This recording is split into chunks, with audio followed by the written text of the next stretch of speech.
15ই ফেব্রুয়ারি মহাশিবরাত্রির দিন বালিগঞ্জ বিবেকানন্দ পার্কে উদ্বোধন হলো নবনির্মিত আরও একটি প্রভু জগন্নাথ দেবের মন্দির। মন্দিরটিতে 3টি গর্ভগৃহ রয়েছে আর সোনালি রঙের অপূর্ব সুন্দর কারুকার্য করা। মন্দিরে প্রবেশ করেই প্রথমেই দেখতে পারবেন গরুস্তম্ভ, আর তার ঠিক সামনেই রয়েছে উঁচু ভিত্তিপ্রস্তরের ওপর বিরাজ করছেন রাজবেশধারী প্রভু জগন্নাথ, মা সুভদ্রা ও প্রভু বলরাম দেবের অপূর্ব সুন্দর মূর্তি।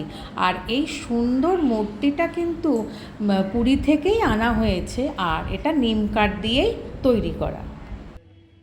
আর প্রভুর একপাশে রয়েছে রাধা কৃষ্ণের অপূর্ব সুন্দর মূর্তি, আর এক পাশে রয়েছে মহাপ্রভুর অপূর্ব সুন্দর মূর্তি। আর মন্দিরটা খোলা থাকে সকাল 8টা থেকে 12টা আর বিকেল 4টে থেকে 9টা।